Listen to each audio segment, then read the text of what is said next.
Hello, everyone. This is Ashley with CourtReserve. Happy Monday. We are so excited to do another pickleball education webinar series. And today we're going to do it with Sharon Voelzke. She is one of the co-owners and founders of Mercer Bucks Pickleball Club in New Jersey.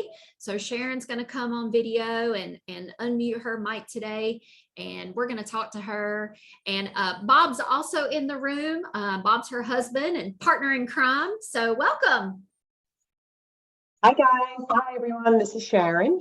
Thanks for having us, Ashley. We're really happy to be here. Yeah, absolutely. So, we're always trying to help people understand this world of pickleball, and there's so many new clubs and facilities, and even the transfer of clubs, changing tennis courts to pickleball. It's a craze, as you're well aware. So thank you again for, educating people on best practices. That's the one thing that I can say in the pickleball world. People are so generous. There's so much pickleball out there. There's enough for everyone. So thanks for helping educate people today. So we're going to get started because I think we have a lot to talk about today. Tell us a little bit about your pickleball journey. How did you get here?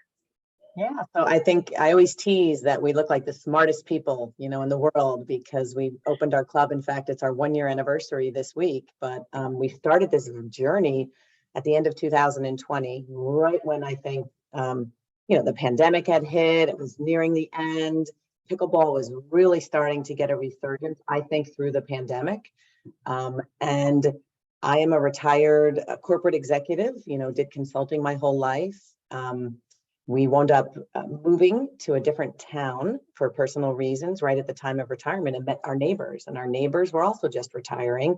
And we kind of shared and got to know each other through the love of pickleball.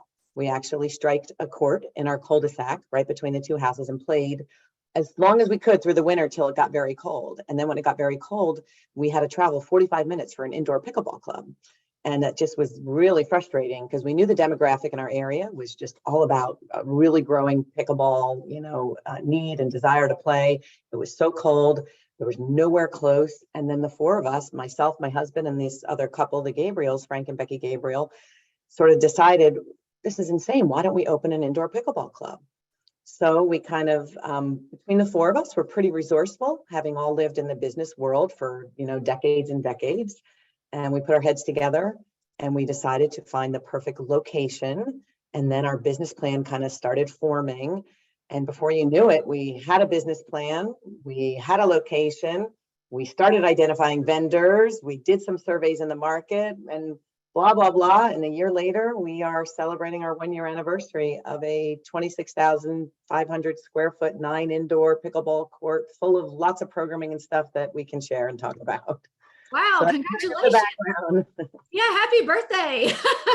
Thank you. Yeah, thank you. Thank you. So what would you say in the business plan or the planning of like finding space or deciding 9 courts versus 6 versus 4? What was some of the most difficult things you worked through? So, and I think this depends on your, actual geography and where you live and what's available, but we must have looked at over 35 spots, and each time you get smarter and smarter. But there are certain things, obviously, that you want in a pickleball club to at least not be viewed as a negative, right? You want to search for the positive about a physical facility. So that includes 20-foot high ceilings. It includes, if you're looking for a warehouse space, at the time we were looking, Amazon was just like, buying up all of the warehouse spaces. There was very little on the market. And we knew that we needed a big warehouse where there were columns that were strategically placed. A lot of those old warehouses had columns everywhere. And we would go from place to place with our little diagram of our pickleball court and do layouts to see if we can, make it work. And we originally had thought we were only going to do 5 courts. It turns out that the facility that we found lended itself really nicely toward 9 courts and a very, very big social area, which was really important to us to create kind of the community that we wanted to create and have the space to do that. But there were certain physical things that just ruled some locations out. And then there were other physical things that, were nice to have, but the high ceilings, the spacing of columns, and then it's really a personal choice of how much you want to kind of invest to make it look, feel, act, like the vision you're trying to create for your club, I think. That's awesome.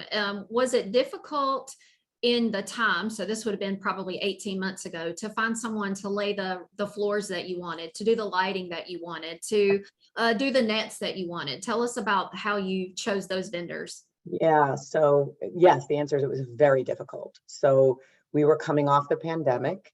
When the idea was first created to open an indoor pickleball club, that's immediately when we started the research for the vendor who would be our, create our courts. What was we used to? Pro Cushion? Yeah. We used Pro Cushion. So we had a type of vendor who laid a product called Pro Cushion. It has a tiny bit of cushion on the bottom, but when we called them, they told us that they were on like a 9-month backlog of installing courts. So we kind of got on their schedule, and then we were very beholden to them as to when they could kind of come in, lay the courts. So we did go around and we played pickleball at probably 8 different places, testing out court surfaces. We were pretty adamant that we wanted a very stable court surface. We wound up using an outdoor court surface inside, one that had a tiny bit of cushion, but we were sort of freaking out about the ball bounce, and we would video ourselves dropping the ball and video ourselves just to see if it was even an inch off of a regular court surface. And there was a big debate of cushion or no cushion. At the end of the day, we went with slight cushion, and our members actually come to us unsolicited and call that out as a differentiator. They say they have less hip pain, less knee pain because of our court surface. So it was a very tough decision. Looking back, it's sort of a no-brainer now, but hindsight's 2020, and back then we didn't know as much as we know now. And the court surfacing was important, hard to find, but hard to schedule. They were already starting to get requests from all over the country. So that had a nice lead time. Nets was pretty easy. We kind of knew that we wanted permanent net structures, which narrowed it down. So then it was all about boring holes into our flooring. Depending upon your facility, you will be surprised. Just allow time to be surprised by things that you can't do because your floor might not be perfectly leveled. And in the very last minute, you've got a level 26,000 square foot, using what was it called? A concrete leveler? Or just, yeah, leveler. Just like a leveler. And, we hadn't assumed that. We thought we could put the courts right over our surface, our naivety at the time. So I guess that's one day at a time. Yeah.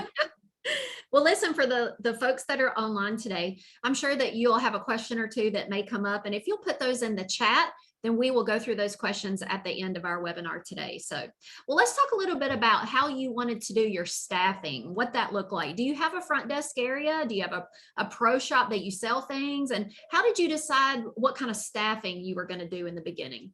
Yeah, I think we all laugh when we look at our business model that we kind of created, and then how it's evolved into reality. We have quite a nice welcome area check-in desk with 3 monitors at it, because we have a lot of volume and a lot of people coming through.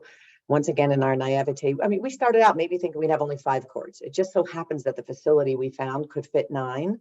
And the cost analysis made sense for us to put 9 in versus the 5 we were originally thinking. We're so thankful we did 9. We wish we could have even done more now.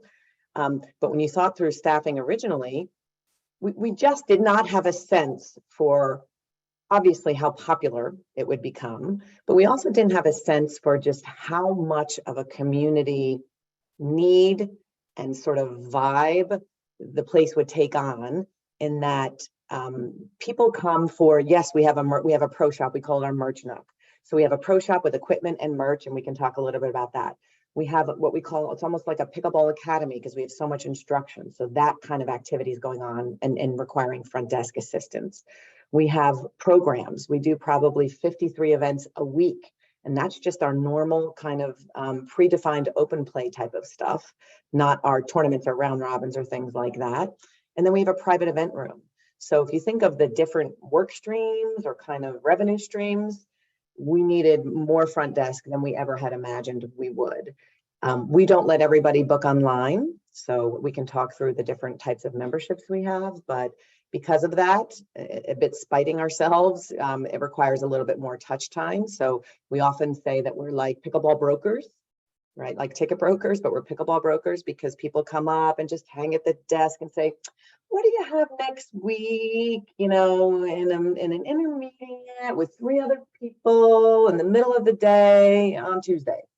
And they're, you know, while this is all available, thanks to CourtReserve and the amazing functionality of CourtReserve that enables us to put that all on our website through widgets and other things, they still, you know, depending upon their age and their comfortability with technology, they're still coming up. They want to talk to a human. So long-winded way of saying our front desk staffing needs morphed tremendously from what we originally planned. I mean, some may laugh, but we originally thought we could do this with one high school kid behind the desk, just letting people on, and it would run itself. And I'm sure some pickleball clubs do that. Just, I think, through the passion and combination of the 4 owners who, once again, are all retired, have a lot of energy to put behind this, kind of made it a really big, sort of fabulous event and experience when you walk through the doors at Mercer Bucks Pickleball Club. You don't have to do that, I suppose. But, you know, we also wanted to make some money. And I think the more diversity and more offerings we had would help increase the likelihood of that. So right now we probably have about 15 part-time front desk staff people. What we have found is they don't want to work full-time. I mean, these are most likely either retired avid pickleball players or stay-at-home, you know, wives who play pickleball now all the time. We have a couple high schoolers, but then they have their own sports and other conflicts. So it turns out that nobody wants to work more than 15 hours a week. Go figure, you know? So we've had to cobble it together with a lot of people. So a whole act of just scheduling staff, and, you know, we have a different software that we use to kind of do all of our, you know, hours tracking and scheduling of staff. That's a job in and of itself, right? To try and Rubik's Cube around everyone's holidays and time off and when they can work and can't work and all of that. But yeah, so it morphed, it evolved. I think the thing that's probably the most true about going into a business like this is however you plan and set it up in the beginning, it will change and be different a couple months later. I mean, we just, we reacted quickly on our feet. We had great people. We had the pleasure, I wish this upon everybody, but we had the pleasure of opening up in an area that really had no club like ours anywhere close physically. And we had people, we didn't put one ad in the paper for help. As we sort of were building out and had our plans and we were putting them up on the wall and we were pre-selling memberships, people were walking into that back office and it was nothing to brag about. It was a empty room with some plans on the wall that said, this is what we're building. And we were able to pre-sell 250 memberships, but better than that, hire 10 staff, just who were like, wow, we'd love to work for you guys. We'd love to work for you guys. So they really all learned CourtReserve with us. And now we've since hired more and more people. But that initial learning was hard because we all were learning together and trying to teach each other things and, you know, bugging CourtReserve all the time. How do you do this? How do you do that? And but we figured it out. So anyway. Awesome. So talk to us about your instructors. How many instructors do you currently have? So we have 1, 2, 3, 4 instructors, 2 pros, and I would say, because we're sort of a little nimble, 2 of our front desk staff double as instructors, not all the time and not for clinics and for lessons, but when we have private events and they want 5 instructors and I need to just throw in another person, our front desk staff, one of our qualifications or criteria is you have to be a good pickleball player. You have to be passionate about it, love it, know the rules, the etiquette, the strategy, and, you know, want to play, because many times we also throw them into our events. If someone doesn't show up last minute and it's an odd number and we want to get a better playing experience for our members, we'll throw in our front desk people if we can to play. So yeah, 4 like true, we market and sell them as instructors. 1 tournament programming director who also instructs part-time, 2 pros, and then the front desk will fill in when we need. Nice, that's awesome. So also, by the way, Ashley, they also, you know, we count our stars, lucky stars. They also reached out to us. You know, they found us, they heard about this great new club. We interviewed them. We were getting letters, you know, before we even drilled our first hole for our net. we had pretty much our staff lined up. Wow. So the secret sauce is really go to an area that doesn't have a club like you have, and then people will flock to work with you. Yeah, it's truly amazing. And then once you're established and you need to just have backup staffing and all your members, we have relationships with all of our members, and now they'll come to us and say, hey, you're hiring, and we really know them by that point. And so we can evaluate. Then it's really, do you know Microsoft Office? Are you comfortable with a computer? We leverage technology a lot. Once again, that's a preference. It's, I think, because of our backgrounds and what we bring from corporate America, but we use, Excel and PowerPoint, and we do social media. We're just very tech heavy, and we download a bunch of stuff from CourtReserve and manipulate it. So we like our staff to be comfortable, with the computer and with technology. Awesome. So let's talk about memberships. You said you were well versed in selling memberships, and what does that look like? If we come to town, can we come play, or how do you do that now with your memberships and your guests at your facility? Yeah, so you do not have to be a member to play at our club. We have hundreds and hundreds of non-members, what we call non-members, which is actually a membership type in our system. It prevents people from booking online or having the same benefits and privileges as our members do. So for us, we wanted to create a real differentiator for being a member, right? What is the benefit? Because we do charge. So we charge for membership, and then we also charge activity fees, and they're very separate. And that was a bit of a hurdle. It was a bit of a just kind of an education to give the whole pickleball community, because originally they were like, what do you mean you're charging us a membership? Then we got to pay to rent a court. We got to pay to do an open play or a social play. And now everybody speaks the same language a year later. But what we say is, yeah, for sure. Membership gives you the benefit and the privilege of using an app, this amazing app we use, which is called CourtReserve. It gives you the benefit to booking in advance. So if you want to get in before wait lists start forming or before the event's full, our memberships vary based upon how far in advance you can book. And you pay a little less, right? So if you're a member, you pay a little less. Conversely, if you're not a member, you can only book 24 hours in advance. You have to call the front desk or come in, and you pay, a guest fee per hour per event more. So we have a wait list right now for our membership. Several hundred people on our wait list now trying to get in. So that's been a bit of a challenge for us to it's taking up all of our time right now. We as I said, pre-sold a bunch of memberships prior to opening. So one of the best advice that we got from another entrepreneur friend of ours is never open a business without some revenue pre-sold. Just don't. So we thought about that, and we're like, okay, how are we going to do this? How do we pre-sell a membership when we don't even have a club open yet? We just went into marketing mode, and with our plans and social media, and we started running some raffles and some contests as our facility was being built out. And we offered some what we called premier memberships or founding memberships to the first 250 people. And they had lots of perks in it, like free swag and free pickleball bags and free shirts and free open play passes and just a bunch of free stuff. And we sold them very quickly. So we opened our business with 250 members who we just honored and saluted and celebrated yesterday at a 1-year anniversary appreciation event. But it helped us. It's also caused a little bit of a membership administration nightmare, in that all of their memberships we set them to expire on our 1-year anniversary, because we wanted to give ourselves wiggle room as to what would we learn in this past year and what might we change for going into the second year membership wise. So we wanted them all to have to re-up, albeit in a priority fashion. So we gave them all first dibs at our brand new memberships. So we're right in the middle of that conversion right now. We'll be very happy for that to be over. Right.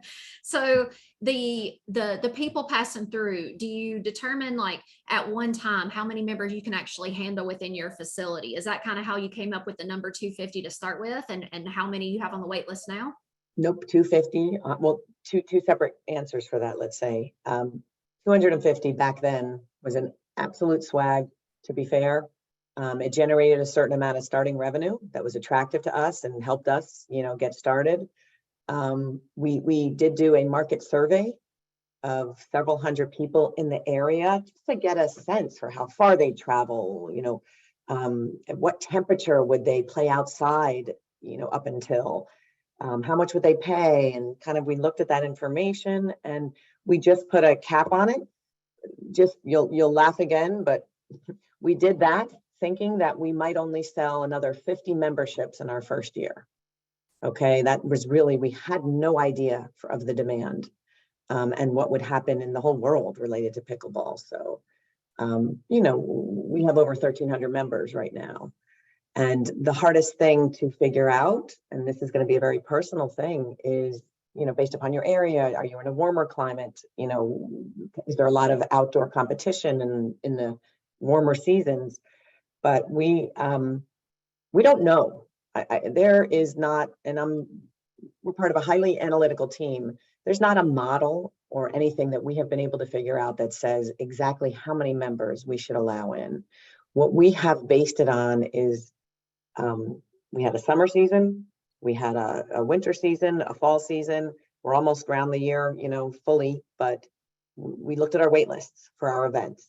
And as they started creeping up at certain times of the day and certain days of the week, we kind of made an informed decision about what our cap was going to be. And then we shut off memberships, and we shut off memberships in mid-November. And that's when our membership wait list started growing. And then we've slowly been letting people on as people's memberships have expired, or they've moved out of town, or they decided not to renew for one reason or another. But I don't know. I mean, we once were told that a great rule of thumb is 150 members per court. Okay. I that's not my quote. That's just something we had learned. And I don't know, maybe it makes sense, but you have to think about your demographic, how many retired people versus non-retired people. Where are they going to go in the summer versus not? I mean, the summer's entirely different than, for obvious reasons, than winter, fall, especially in the Northeast for us. So in the summer, what do you do with your indoor courts? Because it is busy. Are you doing corporate events, team building, summer camps for kids? Tell me about. Yeah. So we've only had one summer, and so our first summer. So we were still actively selling memberships then. So we were getting new members in. It was slow, but having no experience, it far exceeded what we had budgeted and planned the summer to be, which was exciting. We do corporate team building and networking and fundraising events all year long. So what we do is we do a lot of camps, but we started them in the summer to try and attract people indoors. Pickleball camps, adult pickleball camps, not for kids. We did not do kids. I can talk about that in a sec, but we did adult pickleball camps. But then we've kept them going all year long because people liked them so much, so that we do probably 2 a month now, because it's not a summer thing. People want that all day kind of thing, and we kind of make it a fun sort of all day event. We specifically, there were some requests and some demand for child events, for camps for kids and stuff like that. We couldn't take it on in our first year. It's just too overwhelming. It requires different insurance that you have to look at. It's state by state. We didn't have, the right licensed people to be able to offer those camps to kids. So we took a pass on that, but many others do it in the area. So that's great. I don't know. I feel like this summer is going to be a little different now, because we have just seen a turnover and have welcomed hundreds of new and different members into the club. So we'll see.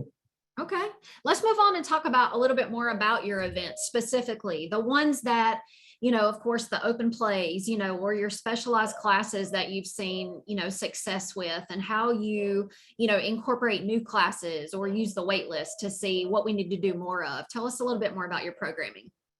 So I said we have 52 or 53 events. So we do something called social plays at our club. So individuals sign up on their own by level.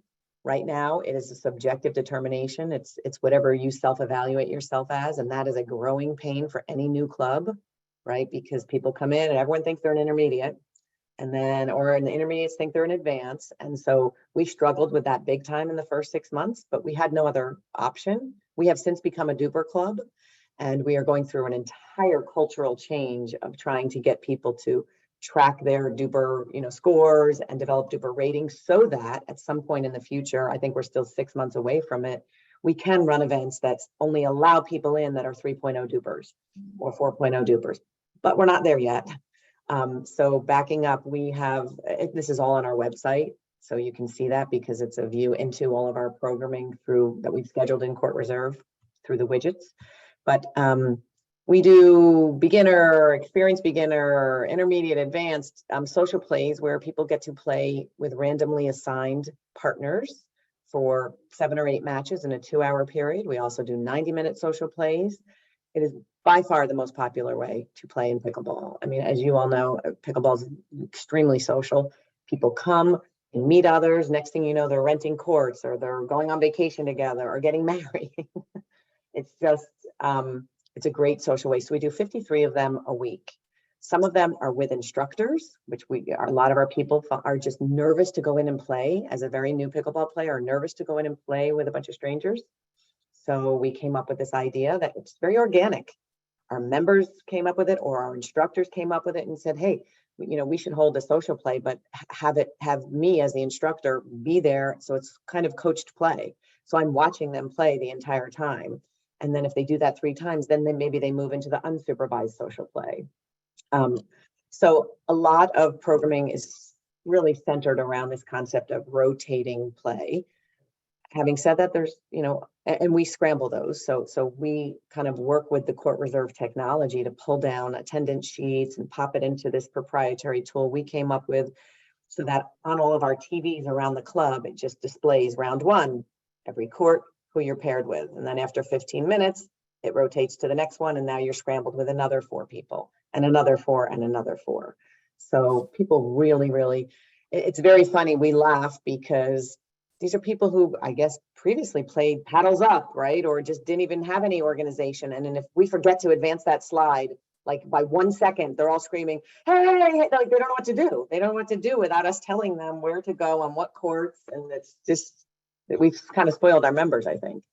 That's a lot of our programming, which is in the form of this social play. We then have a lot of different leveled clinics for different level players, which really are lessons that are offered frequently throughout the month for different levels. A never played clinic, a beginner improve your game, a ground strokes, a volley, a dinking clinic.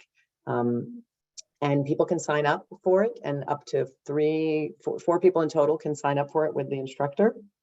And then of course we do private lessons. So it just grows. A lot of it grows. We have a very active email box. So it's our info box where people send questions, ideas, thoughts, and our members, and you will find, are just not shy. They are, hey, I'd really like to see an experienced beginner, intermediate, social, a 90-minute one on the weekends, or can we have another instructor play, on this date? We took a little break before we started leagues. We now have leagues. We did a winter league, we did a spring league, and we've mixed it up. We've done advanced leagues, just men's. We've done ladies leagues. We've done mixed doubles leagues. Like right now we are in the middle of our winter leagues. And that's something that initially we put it out there, no one signed up. The men seemed to sign up very quickly for it, but the women were very intimidated by the leagues. That was just our experience. And then after the social, after they started playing and a couple months went in, then all of a sudden we have every variation of league possible going right now. Any inter-club like tournament and anything like that you guys have? Yeah, so there is a, what is it called? The New Jersey All-State League has formed, and they put together teams across all of the clubs in New Jersey, and they just rotate around and play. So, we have a group of people who have participated in that.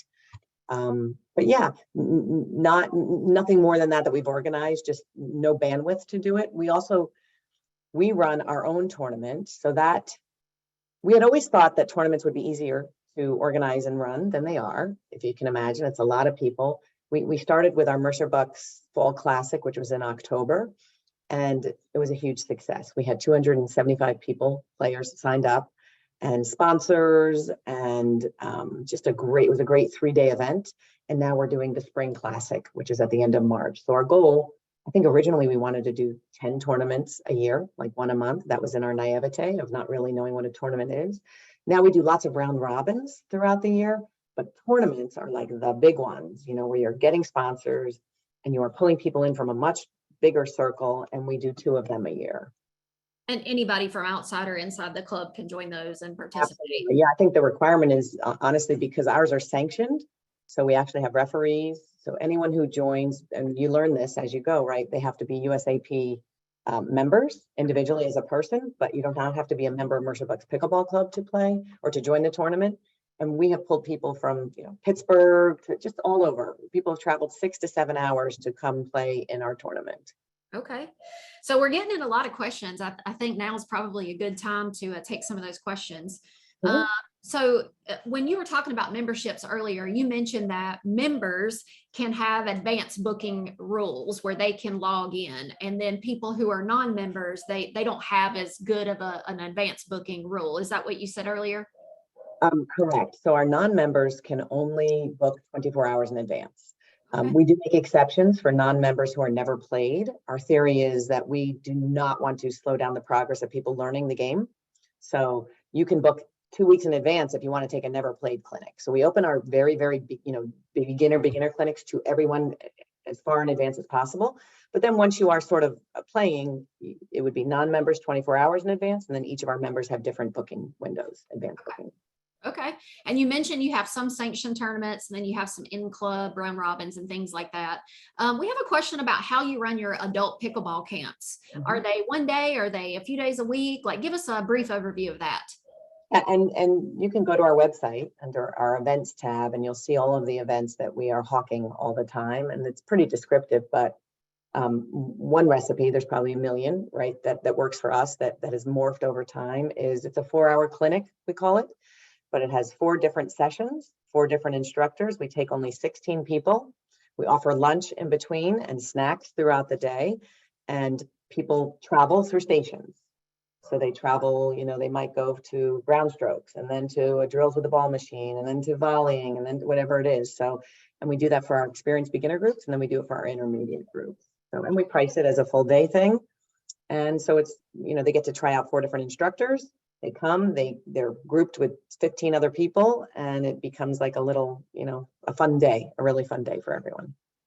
There's a really good question around those like group events and things. How do you attract sponsors? What's your key for that? Because you guys are great on social media, but we've got a couple of questions around that.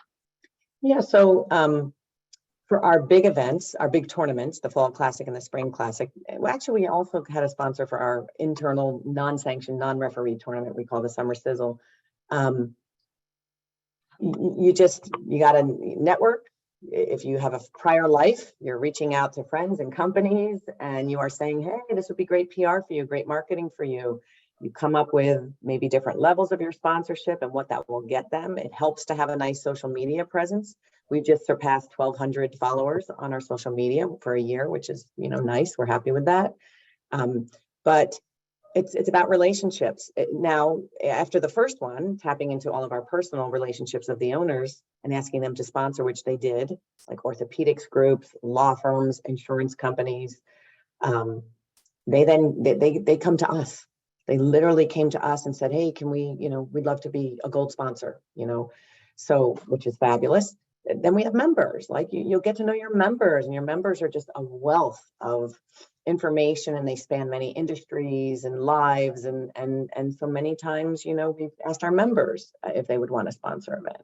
Yeah, especially those are probably entrepreneurs in your community that are wanting to, market their own business. So that's awesome. Mm-hmm. So a little bit more, we've got a question. When you run your open play sessions, do you use all 9 courts to do those? So it absolutely depends. So we will set them up because we have 9 courts. We're very fortunate. We can run 2 events simultaneously. So we'll have beginners and experienced beginners on courts 1 through X, and then we'll have our intermediate on 5 through 8. And we can run 2 events at the same time. But what you'll find is, the perfect plan might be you want to run a 16-person event on 4 courts, but only 9 sign up, right? So a couple days before, you're shrinking those courts, and you're running it as an 8-person event with 1 sit out. each round, right? One sit out, and then you're opening it up, and then you look away, and all of a sudden someone's rented those courts. So it is a constant, your Court Reserve becomes your best friend. I mean, my family probably hates it because I have a very big phone, and I have the Court Reserve app on here, and I'm continually, we call it zhuzhing the courts, right? You're continually expanding a court if there's a wait list, contracting your courts if there's not. We look at it like we just tag team between the staff and the owners, and we're constantly looking 2 days ahead to see what events are full, what events are not filling up, that we can open it up to plain old court rentals.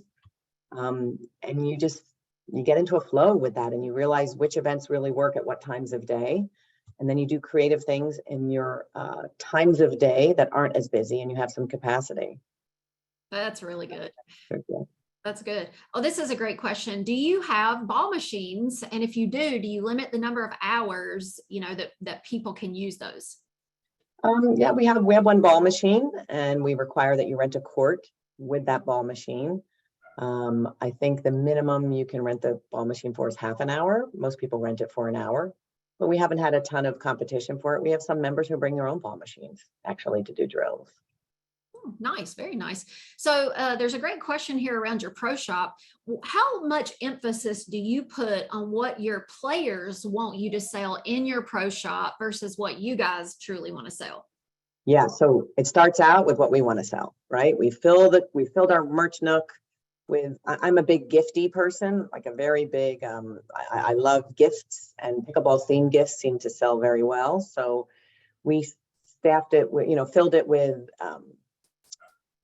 like everything from jewelry and coasters and hair stuff, and of course apparel, to obviously the stuff you need, which is, paddles and balls and grips and protective glasses and all of that. But you start out with, you got to take a risk and fill it, because the worst feeling, I think, from someone walking into the club is if they saw like a half-assed kind of, pro shop or something that wasn't full. So we made ours nice and inviting with a lot of vibrant colors. And then you just start hearing from people. Boy, you guys should really, I saw this at this place. You guys should really carry this, and you should really carry this. And now it's really fun. And we use a lot of our merch. We've co-branded with some, apparel manufacturers or designers, so that they like having MBPC on their product, and we like having, Kitsch or JoJo and Low or whoever it is on the back of our shirts. So that kind of happens as you get established. And, I use CourtReserve's point of sale system. It's, great. It just connects to all your memberships. You charge it to their account. There's many different currencies that, gift cards, charge to the account. We actually don't take cash. We are a completely cash-free facility, and it's fine. We all debated whether we would lose business or people would not like that, but you know what? They'd rather just charge to their accounts. So yeah, we've both listened. We started out initially, and then we've listened to people and have expanded since then. That's awesome. So that brings up a great question around, when I'm a player, whether I'm a member or a non-member, and I sign up for a court reservation or an open play, do you require payment up front, or do you guys use invoicing and invoice, the members' accounts? How do you do that? Yep. So it's a combination. So all of our members, we do monthly batch billing.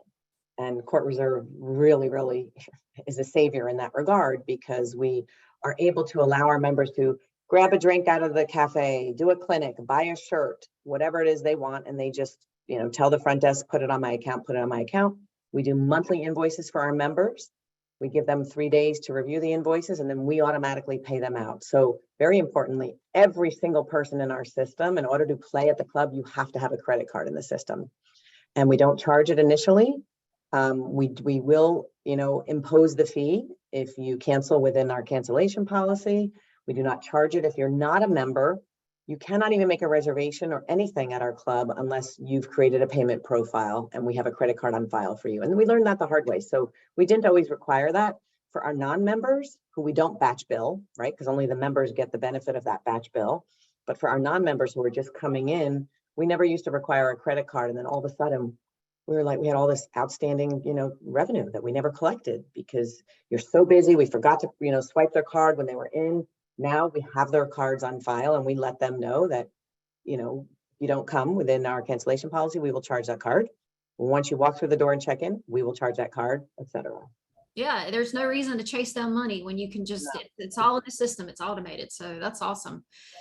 Do you require registration for your open play sessions? Yeah, we require registration for everything. Okay. You know, it has helped us, you know, if someone forgets to pay someone out and they've been in, we rely on that check-in field, right? Because if they weren't here, it tells a different story than if they actually were in the building and it was just an oversight versus where they a no-show. And we just want to know whether we are right in charging them or not. And so every person who walks through the door has to register. I mean, it's, and they know it now. And I mean, they had to have pre-registered, but every person who walks through the door, we also check in actually. So we check them in, we know who's in the building at all times. It's just really been important for lots of reasons. Yeah. What revenue streams surprised you positively or negatively? Yeah, I mean, that's a great question. So our private events. We built a private event room just because just intuitively, I knew that companies are going to want to do outings here and whatever. We did not expect that we would actually have an event planning business, you know, where people are renting out the entire club at times, or maybe just 2 or 4 courts. So we really had a we have a very nice event room that's very comfortable, flat screen TV, you know, it's a full kitchen, microwave, very lovely furniture, and it has sliding glass doors that open up onto our courts. So you kind of can have a whole flowing feel. That surprised us. So we've had to, you know, sort of develop the economics and the whole model for selling that on the fly as we went, because I didn't think we'd think it would be so successful. And then I think we way underestimated our clinics and lessons. I assumed once everyone knew how to play, they would just start playing, right? And then that once they're players, they wouldn't keep taking lessons. And it's just blew our mind. We have people, if they like an instructor, they'll come twice a week and take, you know, practice with them, and they'll pay to practice with them and take lessons and drills. They'll find 2 other friends and do a private lesson for 3. So part of it is lack of confidence to kind of go out there yet. That's one group of people. So they want to keep playing with an instructor for a while and they'll pay to do that. Versus the other part is just, we have some very, very competitive players. And the second we hire a new pro, they'll just book them up, play with them for an hour. They want to just learn from different people and get better and better and better. And most of our people taking the higher advanced lessons are the people who walked through our door a year ago, never even played pickleball, you know, and now they are just doing tournaments and just improving their game and want to learn from so many people. So I'd say it was private events and then just the whole instruction side of things. Okay. Now I assumed people would rent courts, right, and do open plays, right? But the other stuff was a little. That's a good problem to have for sure. Well, now when it comes to like how you plan out your schedule, you know, 3 months in advance, 6 months in advance, you know, you're talking about your lessons are, you know, part of that. And then you've got your, you know, regular programming and then your special tournaments and things. Like, what do you plan first? Like, do you plan your special events and your tournaments and then you just kind of fill it with your open plays and your lessons? So I think the reverse, in that once you get a cadence going with your social plays and with your normal, regularly occurring stuff, you just schedule them out for the year because you can always change them. And one thing we've learned is people like continuity. They want to know that Tuesday at 10 a.m. experienced beginner social is going to be there because they're going to book it every week. And they actually get frustrated when we, you know, change or move things. In the beginning, you're doing a lot of that. You are changing and tweaking it, and you have people complaining, why'd you get rid of that? And we said, because it was really only 5 people ever signing up, and we need 15 people to sign up. And so, but once that stabilizes, you kind of have a regular weekly schedule of socials that then gets disrupted when you plan your one-off stuff. And that's okay because you're telling them way in advance, right? So I would tell you the holidays drive much of your planning. So Valentine's Day, St. Patrick's Day, you know, March Madness, you pick it. You go down we finally, now that we're a year old, we have done one of everything. Because they really drive a round robin tournament, or you tend to market and package it around a holiday because it's when people are available or it's commercial, you have something to tack onto it. So you squeeze them in around your social play calendars. Tournaments we will plan now that we're in a cadence and we have the spring and fall, like we will plan them a year in advance now. But I would say we look out about 6 months for the special events, and whether it's leagues, round robins, or camps, things like that. We're planning 6 months in advance now that we've done it once, so now we know what works, and now we can do it again. Would you say your tournaments are more profitable than some of your other events? Is there one like specifically that's the most profitable? Yeah, it's interesting. Our tournaments, depending on how many sponsors you get, really dictates the profitability. Because I mean, and also how many days and how many people. So we have found for our facility, 9 courts, 275 is a good sweet spot number over a 3-day period. And you will make more or less depending upon, that's kind of a finite number because you're going to reach capacity. I mean, there's only so many hours in a day that you can schedule all of the events in a tournament. So it's really about sponsorships. The more you get, the more profitable you will be. Because you're going to have some fixed costs. The cost, once you run one tournament and get down the formula, those don't necessarily change. So you want to sell as many sponsorships as possible to make it more profitable. That's good. So we only have about 10 minutes left and we have like 14 questions left. So I'm not sure we're going to get through all of that. But I do want to just kind of rapid fire some questions at you to see if we can kind of get through them. Do you guys own the building, lease the building, and would you have done something differently? We evaluated all of the options. We are leasing our building. We have a long-term lease. We looked to build. We wouldn't have been open for many years. We didn't want to miss the window. There wasn't one that required us to even contemplate owning, and so we found a fabulous landlord, and we're leasing. But I think it's really specific. It's very specific to everybody's financial situation, what's available, what's not. Some of it's a bit opportunistic, right? Where I don't know what decision we would have made if we found the place we found, which was the perfect place for us. If they said, "Oh, you have to buy it," certainly would have changed all the economics, and we would have had a thought about it. Okay. Do you ever have small open blocks of time that were not filled, like a 10 to 10:30, or what do you do with that? How do you handle that on a day-to-day basis? Yeah, so for sure. I mean, you will have, like we're kind of light in the middle of the day. So we contemplated doing lots of things to fill that capacity. And at the end of the day, we put more programming in, 90-minute social plays for different levels. We pulled some people, and all of a sudden now they're coming in, from 3 to 4:30.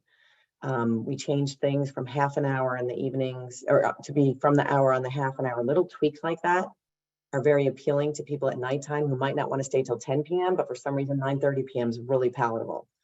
So I think you just live and learn and you experiment, but really, if there's one piece of advice, it's listening to your membership, creating a vehicle for them to give you feedback. They like I said, they have all of our personal texts, as many of them have our text as owners, and they email us personally, they email us through the info thing, and we get a lot of feedback, but a lot of it's super positive too. So, but yeah, capacity is a hard thing to manage. It is a trial and error thing. I can't tell you how many people said, just discount your rates, or, offer this. And we just said, I don't think that's it. I don't think they're not coming in because we're charging $5 more than maybe we would in an off-peak time. We don't think that's why it is. And when we polled a couple of people, it was true, so you have to get to the root cause of why they're not coming in and what's different about it, and then try and create some creative programming around that, I think. That's good. Does your building have AC and heat? Yeah. Okay. Yeah. Oh, we'd be lost without that. Yeah. Okay. Yeah. Yeah. And obviously the heat is more important the AC is more important in the summer, because in the winter, yes, you need heat, but everyone's working out so much and playing so much that they're all hot always.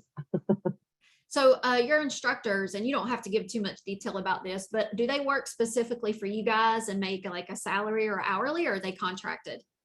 Yeah, we have a variety. We have a blend of things. And I think you have to work out what's good for your people. We have some who work at other clubs. We have some who are exclusively for us. And, just given insurance needs and other things, you have to figure out what's best for your instructors. What's the difference in your pros and instructors? So perhaps it's marketing a little bit, but the reality is our pros are renowned 5.0 players who have won countless amount of tournaments in their resume, if you will, that generally only teach and instruct are more experienced, I would say late intermediate to advanced players. They're also young, vibrant people out there on the circuit. It appeals to a different population, and like our instructors differentiate themselves from these pros for just qualification reasons. So it's not necessarily even a certification. It's an experience level. It's the type of skills you teach. It's your accomplishments on the tournament circuit. And then, how available you want to make yourself. But we try, because their time is more limited than our instructors who have a lot of time, we try to limit our pros to really only the more advanced players to have access to them. Like, I'm not going to have my pro teach a never played clinic. Sure. Beginner clinic. It's just not a good use of their time. We have qualified people to do that. Yeah, it's good advice for sure. Do you wish that you had more than 9 courts, and are you considering maybe opening a second location? We absolutely wish we had more than 9 courts. I don't know about a second location. I mean, ours works perfect because of our demographic. We sit smack dab in the middle of 2 very large communities called Mercer County and Bucks County, where most businesses in our town serve both sides of the Delaware River, right? So it's a very kind of blended, perfect demographic for what we're doing. This is our retirement project. So I think if we opened up another club, we wouldn't be retired anymore. Although it's kind of a joke to call us retired right now. We always contemplate how we can expand. We have some potential options in our current facility, and we always keep our eyes and ears open. But yeah, we're not jumping to do it right this minute. Okay. It sounds like you have like a concierge experience at your front desk, which is amazing. And so is the check-in duties part of your front desk staff duties? And do they use the player self-check-in, the barcode, or does your staff automatically manually check them in? Yeah, so we have not ventured into the kiosk world yet, or the barcoding world, although we're continually looking for ways to improve. So it is our front desk's responsibility right now as people walk through the door. CourtReserve has so many great views. They have the Who's Here Today view. You can just open up multiple tabs and have your list of registrants by event that's coming up, so you can just easily check them in. So it is that part of their duty. And it's important because if it's a non-member, we want to make sure they know we're charging their credit card at the moment. We want to make sure if they've never been here, they've signed our waiver, right? Because all of our members have signed our waiver online when they became members, but our non-members have to physically sign the paper when they walk in the door. So while that's all administrative in nature, we want them to touch and feel our members. Like, they walk in and it is such a smooth process. They're like, "Hi, Jimmy, I got you. Hi, Beth, got you." Hi. They know all the names of the members at this point. So it is just boom, boom, boom, check in. And it's important that we check them in because that information is what feeds our scrambler for our organized social play. So you don't want to put someone's name up there who, got sick and is unable to show up even though they're on the list. So the check-in process is a really important, it's just a very important part of the backbone of how we run the company. We may investigate the kiosks. I'm an avid follower of the CourtReserve, has a great admin Facebook page, Facebook group, and you just get a lot of best practices from that. And there are whole discussion threads around different modules or functionality that CourtReserve has, and people going back and forth about, why do you do this? What, does this really work? I'm having troubles with this. How will you fix that? I've had that as well. So it's a lot of just virtual best practice sharing online. So we're open to that in the future. We just haven't had the need for it yet. That's awesome. Is there anything you'd do differently if you had to do it all over again? Ooh. I don't know. Yes, bigger place.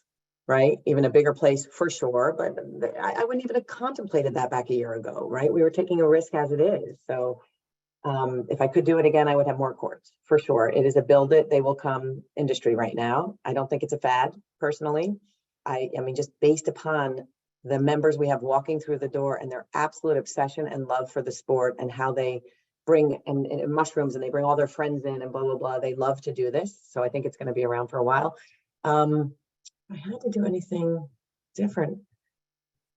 I don't think so, guys. I mean, maybe clone the 4 owners because everyone warned us. We got on a CourtReserve webinar before we opened our facility with another owner of another client of Ashley's who was opening up their court, and we asked all the questions, to that person. And what we heard from everyone is it's going to be more work than you think it is. It's going to be more work than you think it is. And as for kind of, retired executives, we're not scared of hard work. We all work very, very hard in our lives, but we have people who come and visit us and they're contemplating opening with one person, like as an owner. And I mean, power to you if you can do that, but the divide and conquer, sharing of responsibilities is a huge help.